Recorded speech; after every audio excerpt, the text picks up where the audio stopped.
अगर मैं आपसे कहूं कि टीम इंडिया ये मैच हारी नहीं है, हराई गई है, वो भी अपने ही खिलाड़ियों के हाथों, क्या यकीन करेंगे आप?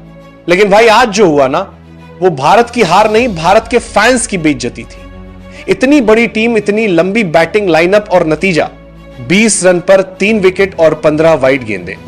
अब सवाल सिर्फ इतना नहीं है कि इंडिया हारी, सवाल यह है कि किसने हारवाई, कौन है वो 5 गुनहगार, और क्या ये प्लेयर्स T20 वर्ल्ड कप 2026 में भी भारत को इसी तरह डुबो देंगे? आइए एक एक पर परतें खोलते हैं। मैच तो साउथ अफ्रीका ने जीता, लेकिन हराया भारत के प्लेयर्स ने। साउथ अफ्रीका ने 213 रन बनाए। सुनने में बहुत बड़ा स्कोर लगता है, लेकिन असलियत ये 213 रन साउथ अफ्रीका ने नहीं, हमारे बॉलर्स ने गिफ्ट में दे दी। आप सोचिए, टीम इंडिया टॉस भी जीती, ड्यू भी नहीं थी मैदान, अपने जैसा कंडीशन ठीक ठाक, फिर भी साउथ अफ्रीका ऐसे रन बना गई जैसे नेट प्रैक्टिस चल रही हो। और सबसे बड़ा सवाल क्यों?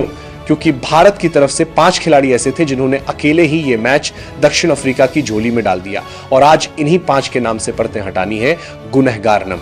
एक अर्शदीप सिंह 7 वाइड वाली तबाही। सबसे पहले बात करते हैं उस ओवर की जिसे देखकर लगा कि गेंद अर्शदीप के हाथ में नहीं, सब्सिडी पर फिसलन लगी हुई है। एक ओवर में 1, 2, 3, 4, 5, 6 और फिर 7 वाइड गेंदें। T20 इंटरनेशनल में किसी भी भारतीय ने ऐसा कभी नहीं किया। एक बॉलर की जिम्मेदारी होती है लाइन लेंथ की, यहां तो लगता था अर्शदीप गेंदबाजी नहीं, ATM चला रहे थे। लो भाई, रन निकाल लो, जितने निकालने हैं निकाल लो। 4 ओवर में 54 रन, 13.5 की इकॉनमी। अब ये मत कहना कि विकेट लिए थे, क्योंकि इस मैच में तो विकेट भी नहीं मिला, सिर्फ रन ही रन, वाइड ही वाइड।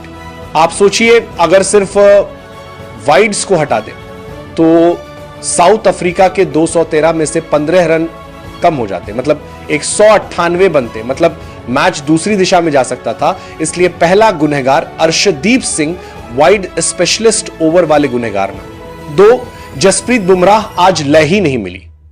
हां, बुमराह दुनिया के बेस्ट है, पर भाई हर खिलाड़ी इंसान है और इंसान कभी कभी ऑफ डे पर भी होता है। लेकिन ये ऑफ डे बहुत महंगा पड़ गया। 4 ओवर 45 रन बिना विकेट।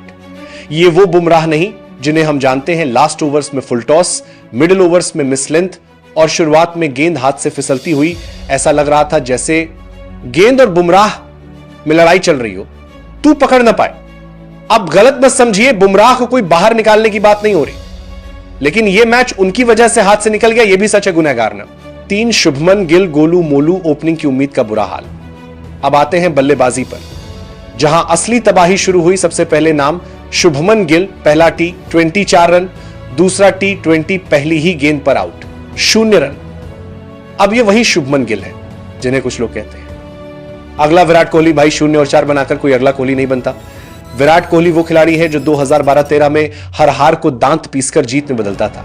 गिल लगता है ज्यादा ठंड लग रही थी, पहली गेंद आती ही चल भाई वापस ड्रेसिंग रूम चलते हैं। लोग बोलते हैं गिल सुंदर है, गिल ब्रांड है, गिल से TRP आती है। अरे TRP से रन नहीं बनते, टीम को प्रदर्शन चाहिए, नाम नहीं काम चाहिए। गिल ने 15-20 मैचों में एक भी बड़ी पारी नहीं खेली और बार बार मौका भी मिलता जा रहा है। और इस मैच में सबसे बड़ा नुकसान 20 रन पर 3 विकेट, इसका पहला डोमिनो शुभमन गिल ही थे गुनहगार ना। 4 सूर्य कुमार यादव, कप्तान पर परफॉर्मेंस गायब। अगला नाम कप्तान सूर्या। अब भाई कप्तान वही सफल होता है जो सामने से लीड करे, लेकिन सूर्य कुमार यादव पिछले कई T20 मैचों में ना रन बना रहे हैं, ना टीम को संभाल रहे हैं। T20 वर्ल्ड कप के बाद से लगातार फ्लॉप शो, और इस मैच में भी वही हाल। जैसे ही कुछ जिम्मेदारी आती है, रन निकलने बंद हो जाते हैं। लोग कहते हैं सूर्या 360 शॉट खेलते, सही है खेले हैं, लेकिन इस मैच में 360 क्या 36 रन भी नहीं दिखा। कप्तान जब खुद नहीं चले तो टीम कैसे लड़ती? गुनहगार नम 5, अभिषेक शर्मा 17 रन, उससे मैच नहीं जीतता भारत। तीसरा विकेट गिरा, मैदान में आए अभिषेक शर्मा। सबको लगा चलो ये बंदा मैच को पलट देगा, जिस दिन चलता है अकेला मैच जिता देता है। लेकिन भाई 17 रन बनाकर आउट 17, जब चाहिए थे 214। 17 से तो पावर प्ले भी नहीं निकलता। अभिषेक ने कोशिश की, शॉट भी अच्छे खेले, पर टिका नहीं पाए। T20 में टिककर खेलना भी कला है, और वो कला आज गायब थी। हाँ, अभिषेक भविष्य में भारत को मैच जिता सकता है, लेकिन इस मैच में वो भी गुनहगारों की सूची में आता है। अब जरा असली कहानी समझिए। टीम इंडिया का असली पतन सिर्फ गिल, सूर्या, अभिषेक की वजह से नहीं हुआ, बल्कि टीम मैनेजमेंट की कंफ्यूजन वाली सोच ने आधा मैच वहीं खत्म कर दिया। शुभमन गिल आउट हुए, सूर्या उतरने वाले थे, लेकिन नहीं ऊपर भेज दिया अक्षर पटेल को। भाई अक्षर पटेल एक बेहतरीन ऑलराउंडर है, लेकिन जब 214 रन चेस करने हो, क्या आप उनसे ओपनर वाली आंधी की उम्मीद करते हैं? ये ऐसा ही है जैसे बारिश में साइकिल से ट्रक को ओवरटेक करने भेज दिया जाए। नतीजा, सूर्या नीचे आ गए, फिर तिलक वर्मा और नीचे, पूरी बैटिंग लाइन अब गड़बड़ा गई। T20 क्रिकेट में पोजीशन परफॉर्मेंस, और जब पोजीशन ही गड़बड़ा दी जाए तो परफॉर्मेंस कहां से निकलेगी? यही कारण था कि टीम इंडिया ने रन चेस शुरू ही गलत दिशा से किया। अब बात करते हैं उस बड़ी गलती की। लय की हत्या T20 में शुरुआत में 40-50 रन चाहिए। क्यों? मोमेंटम के लिए। क्योंकि अगर शुरुआत अच्छी होती है तो मिडिल ओवर संभालना आसान हो जाता है, लेकिन यहां 32 रन पर 3 विकेट, यही मैच खत्म हो गया था। इसके बाद नीचे के बल्लेबाज चाहे कैसे भी बल्लेबाजी करें, वो सिर्फ नुकसान कम कर सकते हैं, मैच जिता नहीं सकते, और यही हुआ। तिलक वर्मा, अक्षर पटेल, जितेश शर्मा, सबने ठीक ठाक शॉट मारे, लेकिन टीम के गड्ढे को भर नहीं पाए, क्योंकि ऊपर वाले 3 बल्लेबाज टीम इंडिया की नाव में छेद करके जा चुके थे। अब आते हैं सबसे दर्दनाक हिस्से पर, वाइड गेंदों की बरसात। इस मैच की सबसे शर्मनाक बात, स्कोरबोर्ड नहीं था, रन रेट नहीं था, लॉजिक नहीं था। सबसे शर्मनाक बात थी वाइड की बरसात। पूरे मैच में 15 से ज्यादा वाइड फेंकी गई। ये कोई 1-2 रन लीक नहीं है, ये सीधा सीधा आधा ओवर फ्री में दे देने जैसा है। अब सोचिए अगर ये वाइड नहीं करेंगे होती तो टारगेट 200 से नीचे होता और शायद मैच पूरा बदल जाता। लेकिन वाइड्स ऐसे जा रही थी जैसे किसी ने पहली बार गेंद पकड़कर क्रिकेट खेलने की कोशिश की हो, खासतौर पर वो ओवर 7 वाइड का, जिसे देखकर हर भारतीय फैन एक ही लाइन बोल रहा था, भाई आप क्या कर रहे हो? अब आता है असली मुद्दा, कौन जिम्मेदार है लगातार फ्लॉप शो का? 1-2 मैच में गलती सभी करते हैं, लेकिन अगर गलती बार बार हो रही हो तो सवाल उठना जरूरी है। गिल 15-20 मैच बिना कोई बड़ी पारी, लेकिन हर मैच में पक्का मौका। सूर्या कप्तान होने के बाद 3-4 मैच में लगातार फ्लॉप, लेकिन कोई सवाल नहीं। टीम मैनेजमेंट हर मैच में बल्लेबाजी क्रम बदलना, जिसे जहां भेजना चाहिए वहां भेजते ही नहीं। गेंदबाज वाइड्स का पहाड़ फुल टॉस पे, फुल टॉस।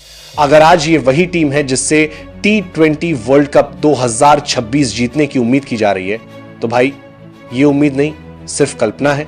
क्योंकि Australia, England, New Zealand, south Africa जैसी टीमें गलतियों पर मैच बनाती हैं, हम गलतियों पर मैच गंवा देते हैं। अब सबसे जरूरी सवाल, क्या यह टीम T20 वर्ल्ड कप जीत सकती है? सीधा जवाब, इस टीम की क्षमता है, लेकिन इसकी मानसिकता कमजोर है। क्यों? क्योंकि सही खिलाड़ियों को मौका नहीं। संजू सैमसन को बाहर बैठाया जा रहा है, जिन्हें फॉर्म चाहिए वो खेल ही नहीं रहे। गलत खिलाड़ियों को ज्यादा भरोसा। गिल, सूर्या जैसे खिलाड़ी बार बार फ्लॉप होने पर भी टीम में पक्के बॉलिंग की हालत, वाइड्स की बरसात, डेथ ओवर्स में कंट्रोल गायब, बल्लेबाजी में कंफ्यूजन, किसको किस नंबर पर भेजना है इसका कोई फिक्स प्लान नहीं। कप्तान खुद फॉर्म में नहीं। अगर कप्तान फ्लॉप रहे तो टीम का मनोबल गिरता है। जब तक इन 5-5 जगहों पर सुधार नहीं होता, तब तक भारत T20 वर्ल्ड कप जीतने का सिर्फ सपना देख सकता है, हकीकत में नहीं। अब एक एक कर गुनहगारों की पूरी लिस्ट क्लीन कट। पहला, अर्शदीप सिंह 7 वाइड, 54 रन, कोई विकेट नहीं। दूसरा, जसप्रीत बुमराह 45 रन, जगह जगह मिस लेंथ। तीसरा, शुभमन गिल पहली गेंद पर आउट, 0 रन। चौथा, खुद सूर्य कुमार यादव कप्तान, लेकिन आज कंप्लीट मिसफायर। पांचवा, अभिषेक शर्मा 17 रन, मैच के टारगेट के सामने कुछ भी नहीं। और इन सभी की वजह से टीम इंडिया की हालत पहले ओवर से ही डूबती नाव जैसी हो गई। आज टीम इंडिया हारी नहीं, हराई गई।